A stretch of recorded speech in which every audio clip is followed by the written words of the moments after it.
രാഷ്ട്രീയം വിചിത്രമായൊരു മേഖലയാണ്. കുറഞ്ഞ പക്ഷം ഇന്ത്യയിലെങ്കിലും എന്തും സംഭവിക്കാം. സ്ഥിരമായി ശത്രുക്കളില്ല, മിത്രങ്ങളില്ല. തമിഴ്നാട് രാഷ്ട്രീയം ഒരു ബ്ലോക്ക് ബസ്റ്റർ പൊളിറ്റിക്കൽ ത്രില്ലർ സിനിമയുടെ പിരിമുറുക്കത്തോടെ മുന്നോട്ടു പോകുന്നു.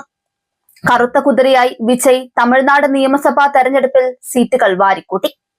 DMK-യും AIADMK-യും അന്തം വിട്ടു. ഇത്രയും വലിയൊരു തിരിച്ചടി DMK പ്രതീക്ഷിച്ചതേയില്ല. മുഖ്യമന്ത്രി MK സ്റ്റാലിൻ പോലും അടിതെറ്റി വീണു.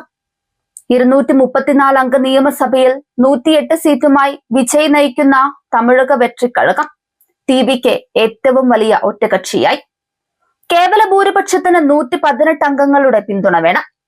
5 കോൺഗ്രസ് MLA-മാർ TVK-ക്ക് പിന്തുണ അറിയിച്ചു.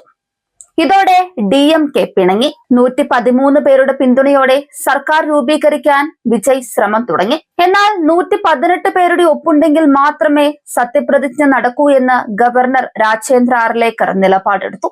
DMK സഖ്യത്തിലുള്ള CPM-നും CPI-ക്കും 2 വീതം സീറ്റുകളുണ്ട്. ഈ പാർട്ടികൾ TVK-ക്ക് കൈകൊടുത്തില്ല. DMK സഖ്യത്തിൽ തുടരുമെന്ന് മുസ്ലിം ലീഗ് വ്യക്തമാക്കി. ഇതോടെ TVK പ്രതിസന്ധിയിലാണ്. അതിനിടെ കോൺഗ്രസ് മറുകണ്ഠം ചാടിയതിലുള്ള അതൃപ്തി പ്രകടിപ്പിച്ച് DMK രംഗത്ത് വന്നു. ഇതോടെ ദേശീയതലത്തിലുള്ള ഇന്ത്യ സഖ്യം തകർന്നതായി DMK ഔദ്യോഗികമായി പ്രഖ്യാപിച്ചു. കോൺഗ്രസ് വിശ്വാസവഞ്ചന കാട്ടിയതായി DMK കുറ്റപ്പെടുത്തി. കോൺഗ്രസ് അതിന്റെ പഴയ രീതി മാറ്റിയിട്ടില്ല. BJP മറ്റു സംസ്ഥാനങ്ങളിൽ ചെയ്തുകൊണ്ടിരിക്കുന്നതാണ് കോൺഗ്രസ് തമിഴ്നാട്ടിലും ചെയ്യുന്നതെന്നും അതിരൂക്ഷമായി DMK പ്രതികരിച്ചു. ഇന്ത്യ സഖ്യം അവസാനിച്ചതായി മുതിർന്ന DMK നേതാവ് ഇളങ്കോവൻ തുറന്നടിച്ചു. ഇനി കോൺഗ്രസിനെ വിശ്വസിക്കില്ലെന്നാണ് DMK വക്താവ് ശരവണൻ അണ്ണാദുരൈ പറഞ്ഞത്.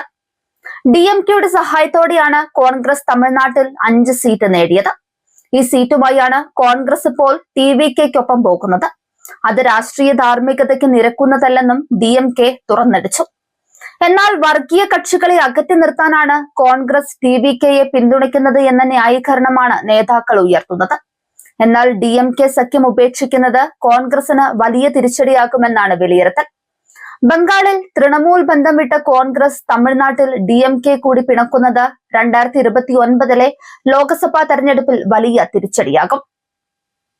കേരളവും കർണാടകയും തെലങ്കാനയും പോലെ ചുരുക്കം ചില സംസ്ഥാനങ്ങളിലൊഴികെ കോൺഗ്രസിന് കാര്യമായ സ്വാധീനമില്ല.